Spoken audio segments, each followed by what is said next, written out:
Wow, guys, that was a very innovative speech. I mean, presentation. Like, yo, thank you so much, Baba. Like, I'm very inspired. So I just realized something.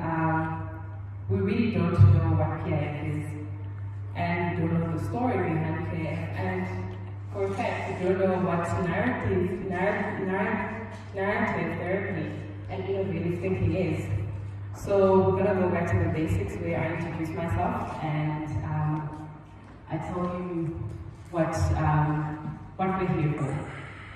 As I said before, my name is Taonesesa Tiwanna Karidza, and I am the founder of PIAF. Next slide, please. So, narrative therapy.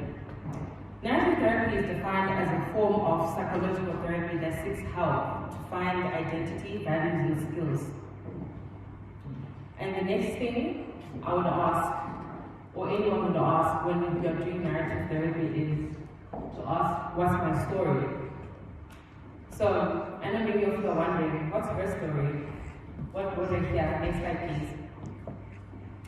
So, my story comes from pain is a feeling to PIAF, innovation, passion, innovation, awareness, and foresight. Next slide. My story started off as a young girl. I grew up in a family where my parents were overseas, so I stayed with family members, and I experienced a lot of things being. I don't like this very much. As a matter of fact, there's a newspaper article that came out and it's entitled Diaspora and Orphan, and I hid it with my parents because I was just like, oh my god, they'll think I'm telling everyone that I'm an orphan. But it's a real thing. When your parents when your parents are born and you are raised by other people, you're passionately orphan and a diaspora orphan. So being raised by different families, I experienced different experiences. Emotional abuse, physical abuse, depression, just from feeling the absence of my own parents. I used to self-harm, I used to cut myself. I started drinking when I was 15. And believe you me, I was also very intelligent in school, so I started writing about things that I was going through because I didn't understand, and I also didn't want to be judged. So I would write about it and not necessarily share my feelings. And at 18, I got raped. At 19, I got raped. And then I eventually just found someone who was also like an author, and he said, you know, I like things that you write. Why don't you write a book? And because the only thing that inspired me was pain, I wrote Pain is a Feeling. Because that's all I could talk about. I could talk about the pains that I've been through, because that's all I knew. And from writing about it, I have like 30-year-olds call me like, oh my god, you just made me cry. Like, I thought of my 17-year-old boyfriend, and when I was 17, I was like, what? That is like so weird.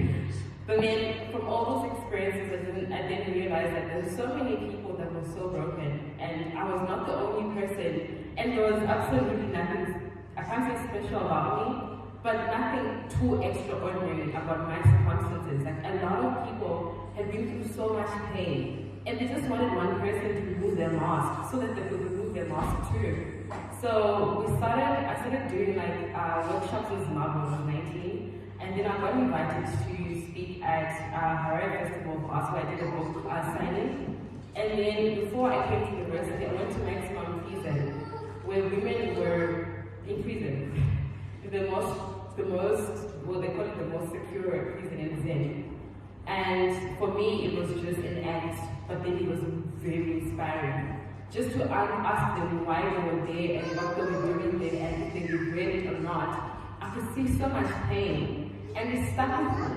So when I came to university, and I thought everything was done, I'm like, oh well, now I'm back to being a student. I was invited to a university conversation, Afrophobia. There was a lot of xenophobia around South Africa, and they're like, no, we want you to come and speak. So I went and I spoke on xenophobia, and I wrote a poem, We Are Africa, meaning that we're all the same, we're all, as much as we come from different countries, we're all human and we all deserve love. actually has PIF. And then in 2018, obviously being more mature, PIF came from pain is a feeling to passion, innovation, awareness, and foresight, where we actually started doing things on the ground. I hosted my first mental health conversation at Monash in 2018. 2019, I went to, which was making lemonade. And the second one was at University of Johannesburg.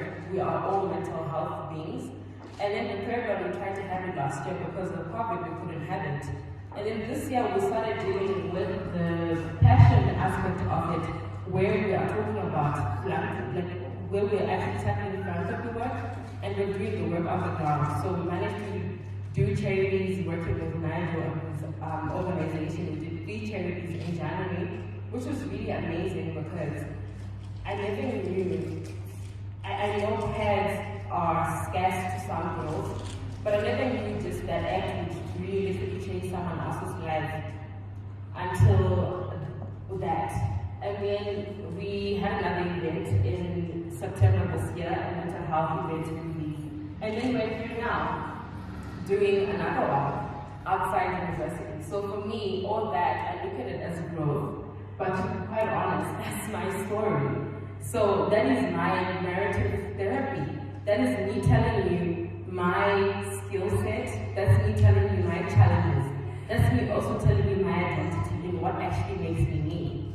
Next slide. So what is your story?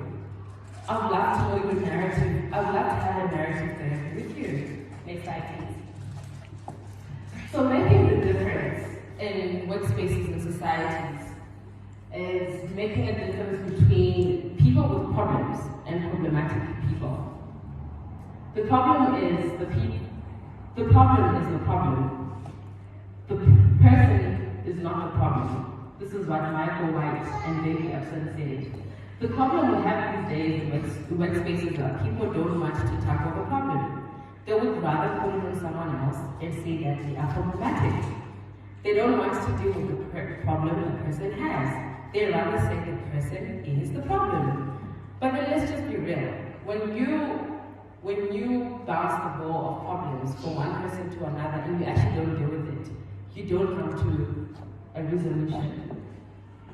So for my narrative therapy, I started it properly and honestly last year. When I started asking myself very genuine questions, like why do I get anxious? Why do I cry a lot? And for me, the crying, this is actually quite funny because I actually realized I'm not a crybaby. I am just emotionally well-felt person. I love to experience things and I experienced it fully. And there was literally absolutely nothing wrong with that. And I asked myself things like, why am I failing at university? Why do I hate conflicts and prefer weekdays? And then I realized the answers were not as so bad, as some of them were literally problems that could be solved. However, sorry to say this, in businesses and in corporate worlds, it's not the same.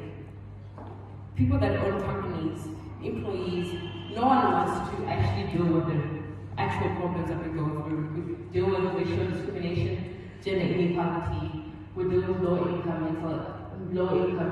rates, mental health illnesses. But no one actually wants to deal with that. Everyone wants to maintain the broken society. Next slide. So incorporating main strategies and businesses is not rebuilding, but it is actually brand I hate that word.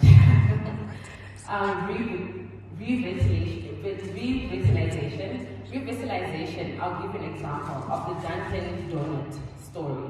So Dunkin' Donut started with selling donuts, but then they realized, look, we have a gap in the market. People would buy our donuts, but then they have to go somewhere else for the coffee. As a matter of fact, people would prefer to go where they could get the coffee and the donuts. So instead, let's take the coffee and make it part of our franchise and also quicken our services. So for me, that was not brand rebuilding. They didn't destroy the brand altogether, but they revitalized it. So this is what I'm simply asking businesses. I'm not asking you to destroy your strategies. I'm not asking you to destroy your business beliefs.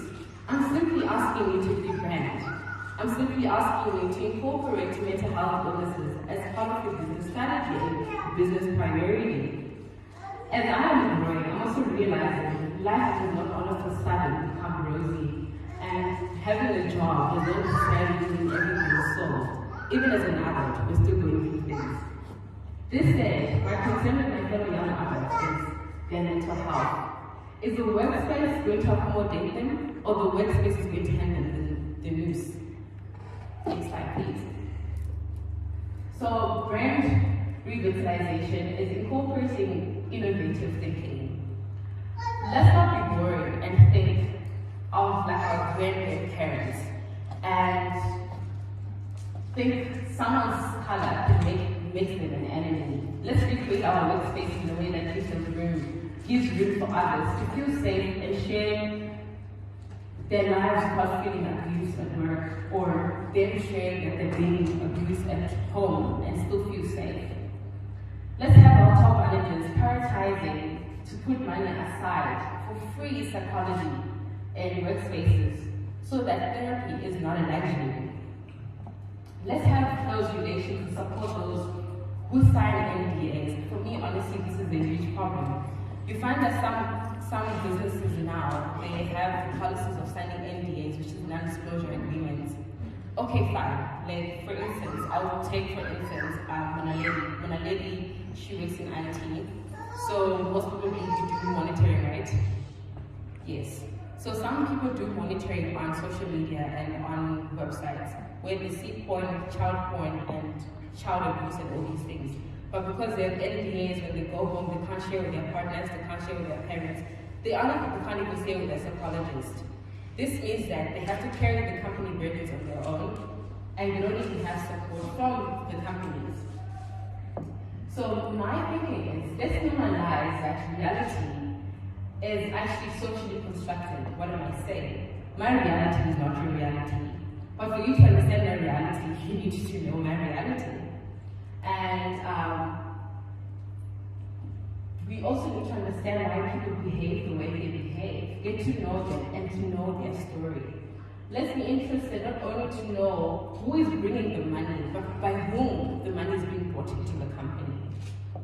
Let's adopt the deconstruction technique, where we reduce problems in staff and clients that are who are facing investing problems and not accepting them. For instance, asking someone who had a rough night specific questions. I know some people, when they say, I just had a very rough day, they'll be just like, well, you'll be fine. Instead of asking that, let's show concern and ask specific questions as, what happened? What happened? Are you okay? How can I help? Such questions will help not only solving the problem, but you deconstruct the problem and leading that person to actually find solutions. Let's exercise art in workspaces.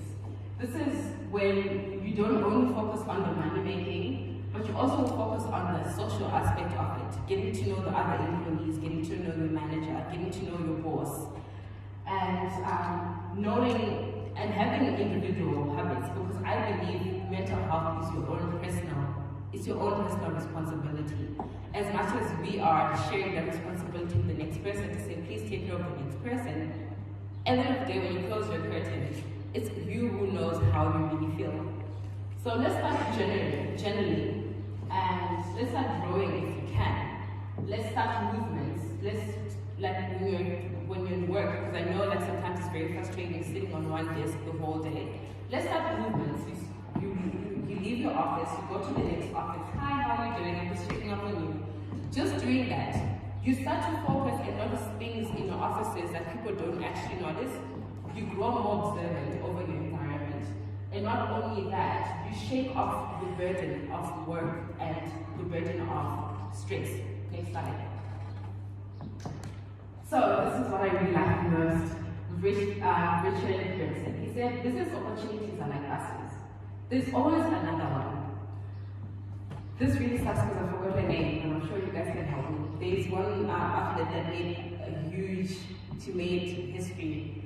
she got pregnant and Nike refused to sponsor her for some instance. What's her name? Felix. Yes, Felix. Yeah. Yes. Felix. And she then decided, you know what, I'm tired of asking, I'm tired of knocking on people's doors. I'm gonna have my own shoe brand. And she went to the Olympics in her own shoes and she won.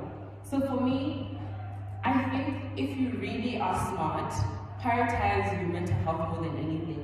And God, genuinely, God will open doors for you that no man can shut.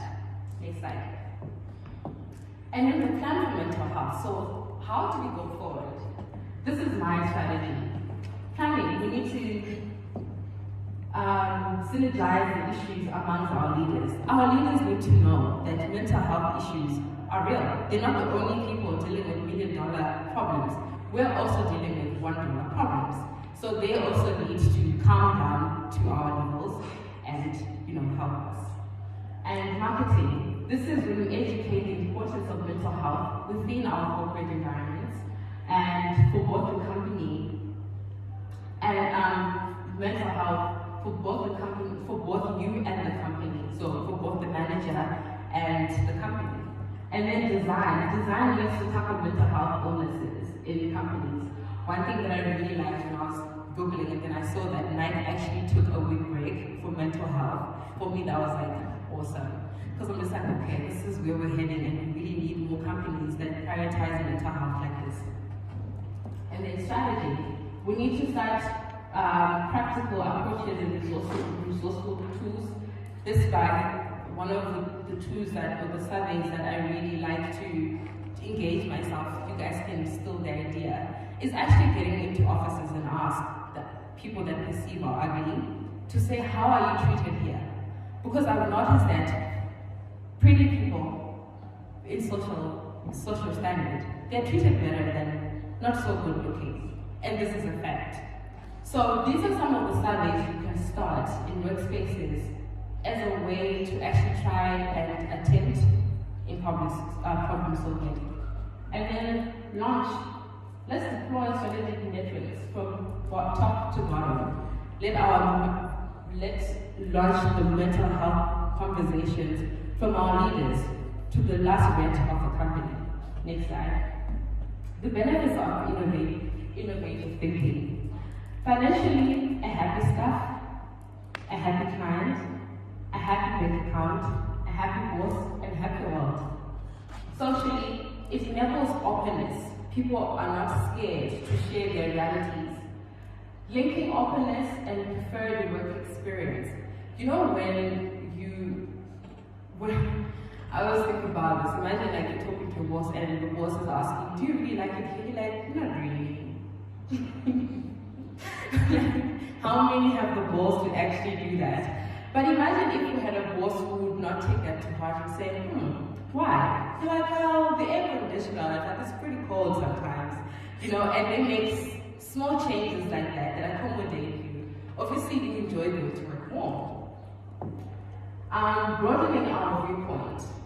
One thing I really resent are people that are so ignorant to other people's stories. But then ignorance does not just go away. Like I'm saying, narrative therapy, you need to know someone else's story for you to actually come to an informative conclusion and have a broad viewpoint. Helps with futuristic perspective, even as a boss, even as an employee. It gives you a futuristic aspect on where the world is heading, where social life, where society is heading, and where people in general are heading. Personally, mentally healthier and wealthier, we create safe spaces for ourselves and we create for others. Renew relationships, normalize more things. Next slide. So I wanted to launch this today because this is one of our biggest and I think the most scariest project that I'm launching next year. It's called Clothes Going Green. I want to launch a sewing project where PIAF take girls from the streets and we start recycling and we sew things and we teach them how to sew. We sell them and they take themselves to school. They take themselves to school. And for me, it's better than we took them to school, teach them how to fish so they can fish on their own. So this is what we have for next year. Then I lastly just want to thank our partners. I know we have other speakers, but I usually forget the most important things in life. So I want to thank our partners, iTutor, Incorporated, World Trainers, Jonas the Explorer, and Pick and Pay, for helping us to actually come up into this event. They made it possible, and they made it possible for me to be here. With that, I thank you guys. And I'd like also to call upon Ruwa. I think for me, this is a huge deal because she is an industrial psychologist, and she is what we are really talking about. So she will take it back to her bosses and say, you know what, I'm not the only one who has a problem with this. So yeah, let's just hear from her from a professional perspective. Thank you very much.